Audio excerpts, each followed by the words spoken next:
you too.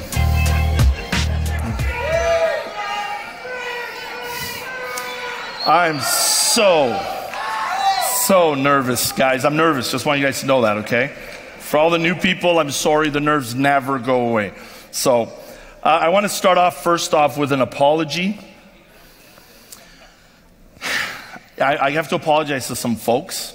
The last few days, a lot of people have come up to me and have, opened up to me. And I'm not going to lie. Some of you, I wasn't able to hear you. So I'm always responding with, man, you can do this. You have what it takes. Go get them. For any of you that came to me were like, I'm suffering and I want to quit and I'm going to lose my home, and I'm telling you that it's okay. Go do it. Don't worry. I'm sorry. Okay, guys? So I apologize because I couldn't hear some of you. I want to start off first by thanking head office. I was just hanging out back there with Charles and Slamber and Nathania and Sarah, and you guys are amazing. And Sheldon, Sean, all the head office, everybody, whoever I'm missing. Guys, I love and appreciate you so much. And you know what makes me happy is our head office team is growing as much as Experior is. So thank you guys for everything you guys do. I want to thank Experior Nation, all of you. Thank you guys so much. God bless you guys. Remember something, what makes our company so good is you. It's not me, it's not the ELC, it's not Jamie Leanne, it's you guys. So thank you, Experior Nation. I want to thank the ELC. The ELC allows me to raise my game personally. I selfishly love the ELC because it helps me grow. And I just want to publicly state, for the record, Darren Golka, I love you, buddy. They always hear us razzing each other. I'm like, I better show some love, and I love you too, brother. I want to thank the FML hierarchy, the greatest flippin' hierarchy in business today. My God, I'm so blessed, man. I love you guys so much. All of our executive directors, the FML EDs, I can't believe I get to say this. It's a dream. There's too many of you to name. Love you guys all so much. So good. Our FML training and advisory group, the FTAG group, thank you guys for investing your time to help all of us grow. I want to thank my haters. Thank you, Jamie. So good. So good. I got a tough talk today. So I'm going to try not to get emotional. I want to thank Mauro Arturi. I don't want to get emotional. Look at you. My wish for all of you is that you guys get to have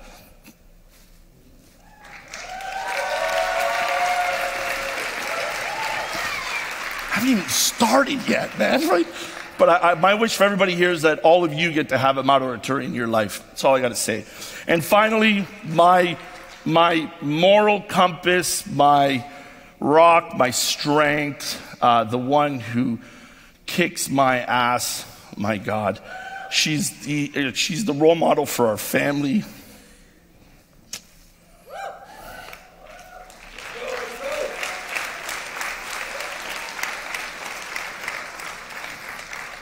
She puts up with all my crap. It's a lot. It's a lot. Yeah.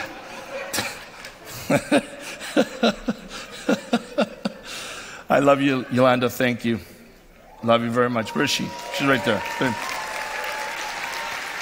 I love you. Thank you. Guys, my talk today is hard defines greatness. Okay? I want to talk to you about a couple things. What stops us from winning? By the way, guys, I'm telling you right now, all the speakers today, yesterday, that my God, the amount of information that you guys were given, if you don't change after this event, I don't know what to tell you. Go get a job at Tim Hortons or something. I don't know what your calling is, okay? But you got everything you needed to win big in this business over these last 3 days, okay? I'm going to hopefully pull some of it together, for you guys. But what stops us from winning? We've heard a bunch of stuff, right? We've heard things like lack of activity, consistency, knowledge, maybe an opportunity. It isn't really any of those things, guys. The number one cause of failure is limiting beliefs. And how amazing the last few speakers today, Dinesh, or others today, we all, touched upon this because I think it's the one thing that most, successful folks in business lack up front, and they don't realize it. They think they need a better script. They think they need a better way to talk to people. They think they need a better onboarding system or a better product. They don't realize what they need is to work on their beliefs. Okay? And I'm going to talk a little bit about this. A limiting belief, guys, is a judgment about yourself that you think to be true that restricts you in some way. You see, how many of us consciously believe negative things about ourselves? How many of us, choose to fail or struggle, or how many of us actually don't want to succeed? Right? We don't want that. We don't. But yet, we allow this judgment, this limiting belief, we allow it to destroy ourselves because you are the one who gives it energy and gives it power. Right? And guys, let me tell you something. Most limiting beliefs actually come from your past. It comes from something you went through, that somebody said something to you. You experienced something, okay, that caused you to take a step back and say, whoa, I don't think I'm going to do that again. But do you understand that to win in business, you actually have to do the exact opposite of that? Your past is in the past, right? Leave it there. Leave it there. The only way for you to grow and win, folks, is you've got to open up to your future. You've got to open up and step into what is waiting for you. All right? So let me ask you this question. Do any of these things sound familiar? Right? I'm not good enough. I'm too old or too young. I don't have enough time. I'm not smart enough. I don't have enough experience. I'll never be successful. I don't have enough money. I can't compete. Maybe I'm not talented enough. You see, folks, I think most of us, I'll never be a great leader. See, I think most of us suffer from these things, and it's very, very important for everybody here to understand that you're not alone. You see, I love when, George said, must be nice, right? It is a pet peeve. It is nasty when people talk like that because we don't know what people are going through. And folks, I don't want you to look at any of us and, get all, oh my goodness, I can never be like them. It's not true. There's so much more going on in folks than any of us really understand, okay? See, when I got started, I really had no idea what I was getting myself into, okay? That was me. All I can tell you, if someone asked me once, how did you become an entrepreneur? I don't know. I just knew I really, really, really, really wanted to be somebody. Is there anybody else in this room that wants to be somebody? You see, I drove a forklift at Costco. I graduated with an IT background. That's kind of ironic because I actually didn't pursue that in school, because when I graduated school, I said to myself, there's no way I can sit in front of a computer all day long for the rest of my life. And, welcome to post-COVID living, because now I'm actually doing it, right? It's kind of ironic. But I really, really wanted to be somebody. I didn't know how or what, how it was going to happen. But I could tell you this, I was looking for a chance. I was looking for an opportunity for someone to show me, for someone that could work with me and teach me, okay? I wanted to be coachable. I said I would be coachable. I was willing to do almost anything. And I kept asking myself, how bad do you want it, Frank? How bad do you want it? How bad do you want it? How bad do you want it? How bad do you want to live that dream life?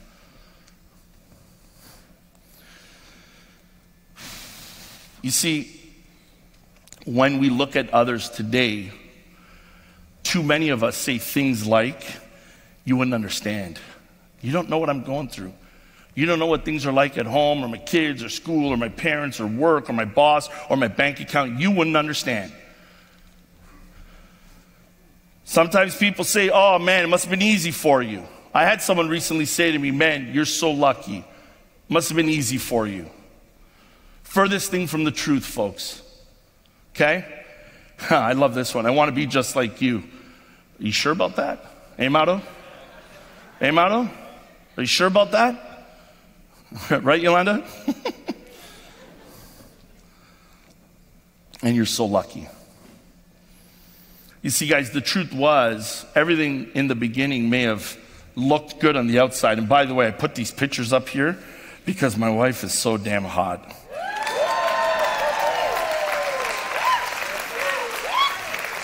By the way, for those of you that are doubting the FML boot camp system, the power of closing the boot camp works because the evidence is right there, okay? I used those tactics and, she still hasn't charged back.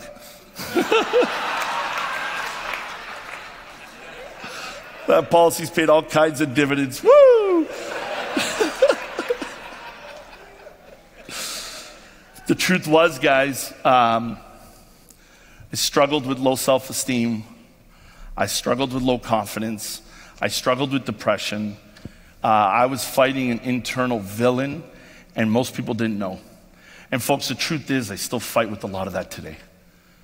And maybe the only two people in my life that truly know are Mauro and Yolanda, okay? And maybe Jamie a little bit. But I still struggle with those things. And folks, when you're talking to people, just remember they're just like us, right? Most people are looking for a chance. Most people are afraid. They're afraid. They don't know sometimes what they're afraid of, but we can't dismiss that. Before I play this video, I want to read something to you guys. I want to read this to you guys, okay? A young man was at the end of his rope. Seeing no way out, he dropped to his knees in prayer. And he said, Lord, I can't go on. He said, I have too heavy a heart. Oh, okay. He said, I have too heavy a cross to bear. The Lord replied, my son, if you can't bear its weight, just place your cross inside this room. Then open that other door and pick out any cross you wish. The man was filled with relief and said, thank you, Lord. And he did as he was told. Upon entering the other room, he saw many crosses, some so large the tops were not visible. Then he spotted a tiny cross leaning against the far wall. I'd like that one, he whispered. The Lord replied, my son, that is the cross you just brought in.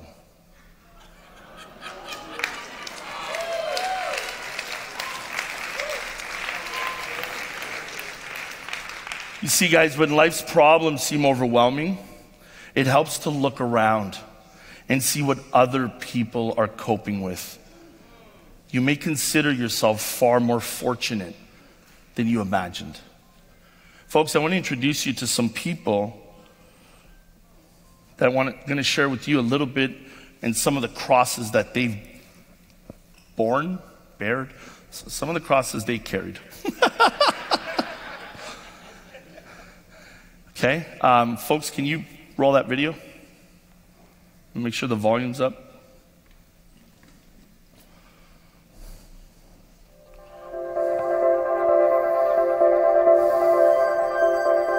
I can think of two real tough times that I went through. One was when I couldn't pay my mortgage for about 3 months. The house was going to be taken away from me. Another time was 10:30 at night. I was behind on my car payments, and someone knocked on my door to come and take my car, and I had to beg them to give me a couple of days to come up with the money. Yes, one of the toughest times I had in this business was when I had to say no to my children because I could not afford to say yes. And it was very, very heart-wrenching because I'm one guy who believed my responsibility to take care of my children. bit of my presentation and see the daughter left. And now she brought in her father, who was raging, like he was in a cask, he was on crutches, and still he came down and he started to scream, "Who allowed you to come to my home? I don't want anybody from this company to come to my home. Just leave right now, maybe finish your tea and just leave." You know, I have never felt so humiliated in my life. Never in my life. I felt like almost crying in front of him, which I didn't want to do. And I told him, I didn't come here for tea. I made an appointment and I was welcome. Anyway, I'm leaving. So I left, but in my car I started to cry and cry and cry and thought, maybe this business is not for me. Am I fit to do this business? Am I going to face these kind of things? In my career, by far, is my first year at Experior. My redemption year. You know, I was leaving, like I said, the highest point in my life, and sometimes people say the hardest relationship is the healthy one after a toxic one. And coming here, I had my guard up. I was just waiting for Frank, Maudo, Jamie, somebody to screw me over. And it was starting to plague my mind. And all the while, I have this ego that I'm just so good. You know, I came off with so much. I broke the recruiting record my first 3 weeks here. I felt untouchable. But the reality is, guys, I was breaking inside. I was making no money. I was writing no business. I had no right to be running trainings or speaking publicly or doing anything. It was not earned. I became everything I hated in this industry. Joined the company. And sometimes 3 months later, I recruited about 22 people, have no license, failed exam a few times, decided to quit because I realized that this is not for me. It's too hard. I'm not a guy, you know, who likes to read. Neither I'm good at passing tests. Talk about a very difficult, strenuous time in my life, and I wanted to talk a little bit about when my son got diagnosed with autism and he had to have a feeding tube put in. You know, going through that experience of Aiden being diagnosed with autism and needing a feeding tube for almost a year was undoubtedly one of the hardest things that Sophie and I would ever face. I'm doing everything that I possibly can. I'm not making any money. And it really started to affect our family. In fact, we had some things that you know, I'm not proud of, but you know, we had a car repossessed. You know, we were very close of possibly getting evicted from our house. But you know, God provided. He provided a way. The hardest thing that I've gone through, either in my business or my life, I call it when you snap or snapping, and understanding that you need to have what's called a reset valve. So I doubted myself a lot, you know, just like everyone when we first started out in this business, wondering why things weren't happening and so forth. High expectations, you know, from our childhood, you know, what we have of ourselves, what we have of, you know, maybe stepping out of a salary job into, you know, 100% commission. 12 years ago, and there's 2011 is the year. We are 3 months away from sending our kids to the Philippines. These are my kids. This was taken back in 2012. So can you just imagine a year before this, right? We were planning to send them back to the Philippines because we could no longer afford the basic cost of living and let alone the daycare cost. So we are living paycheck to paycheck at a time. I even had to do 2 jobs just to make ends meet. I got this into this idea, just recruit. Yeah, but I'm not making any money, just recruit. You know, but I'm not sitting on any point, just recruit. You know, recruit. And I bought into that. And, you know, I was doing that. You know, I was recruiting 10 to 15 people a month, and I did that for about 14, 15 months straight. And things weren't happening. You know, I started to question who I was. I started to question, you know, my abilities. I started to question, you know, my faith, my relationship with God. And, you know, this business brought me to my knees. And I remember being in Maudo's office. It really had nothing to do with money. I wasn't making a lot of money. And I remember I was leaving a client appointment and I closed the sale. And I remember when I was driving home, I started crying. I was driving my rickety vehicle and, you know, could barely put gas in the car, and I just made a commission, just made an insurance sale. And I remember driving home and crying and then pulling the visor down and just looking at myself in the rear view mirror, I should say. And that was probably one of the hardest moments in my entire career, because I looked at myself and I questioned, why am I doing this? I was out on the appointment late at night, you know, it's dark, I'm driving home. And, kids are at home and I'm away, dad's working. And I didn't even have, 2 agents producing in my business at that time. This is 6 or 7 years in a recruiting model. And I questioned, why am I doing this? Like, I clearly, I've been at this for so long and I haven't built anything successful. And one of the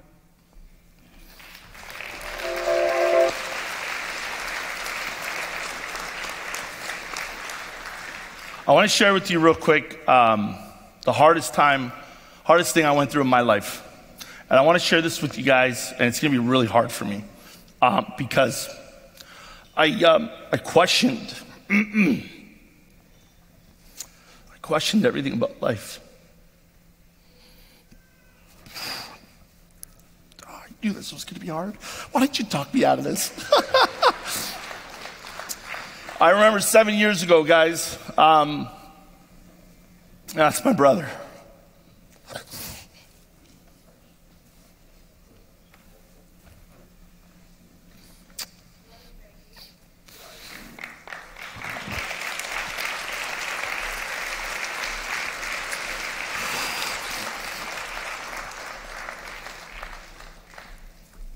Thanks, brother. Do you have any whiskey?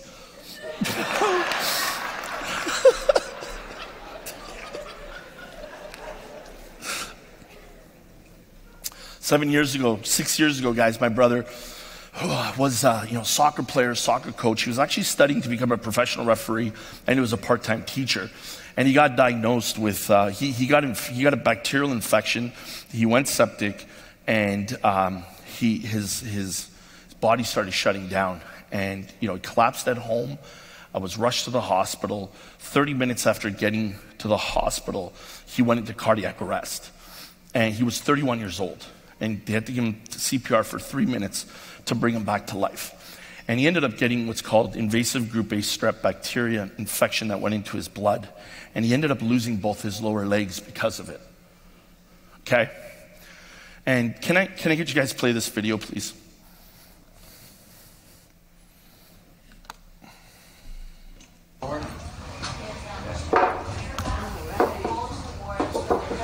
Small step. Okay.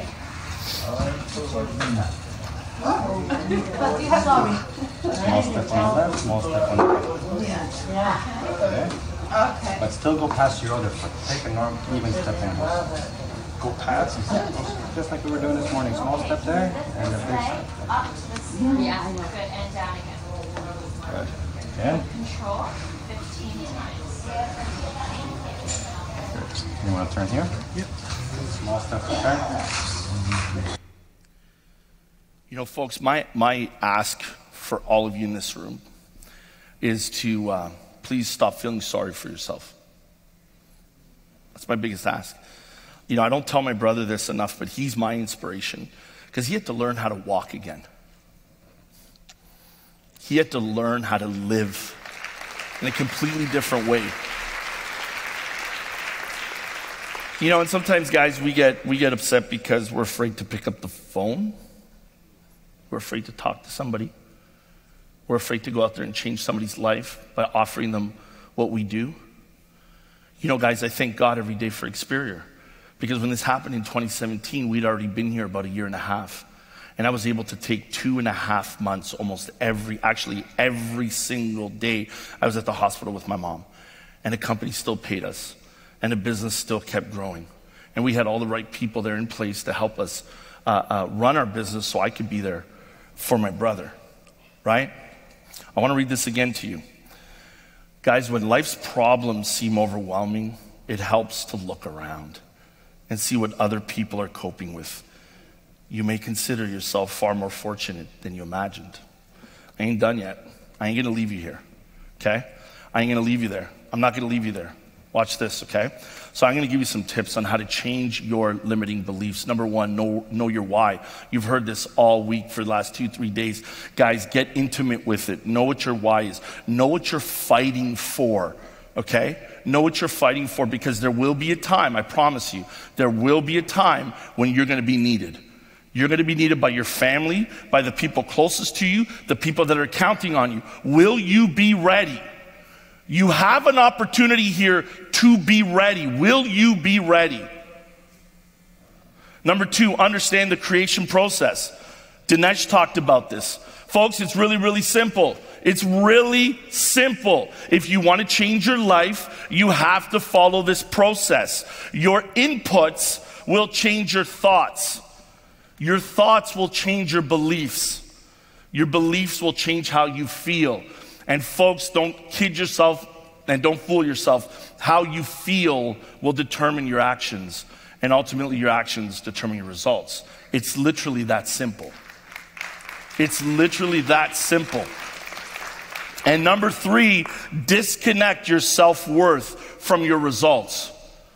Disconnect your self-worth from your results. A no doesn't take anything away from you. A no doesn't mean you're not good enough. A chargeback doesn't mean this isn't for you. Your best recruit quitting doesn't mean you're not worthy. Do you know what it means? You got a lot more growing to do. That's all it means. It means you got to get a little bit better. The great Jim Rohn used to say what? Don't wish it were easier, wish you were. You see, folks, if you face your fears and you become mentally tough, you will overcome anything. You will. And I hope some of you are sitting here today and asking yourselves, can I really change my life? Like, can I really change my life despite what I'm going through? Could I change my life? Well, let me reintroduce you to those same people that you just saw that video. Can you play the video again, please?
Folks, I want to finish with this. Your greatness is not defined by society. It's not defined by how much money you have, the car you drive, the fancy house you live in, or how much better you might think you are than anyone else. True greatness is shown through one's works and actions, the way in which you impact the lives of others. Greatness does not make excuses or shy away from failure. Greatness is hard, but folks, hard defines greatness.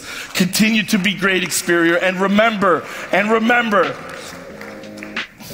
you have greatness within you. I love you guys. God bless you. Thank you for your time. Hey, thank you so much for watching. My name is Jamie Prickett. I'm the CEO of Experior Financial Group. And if you like what you saw in that video, that was from our last convention. Well, this next convention coming up July 16th to the 18th of 2024 is going to be absolute fire. It's the Decade of Distinction. And if you haven't got tickets for it, click on the link below. Let's make it happen. We're going to change the world.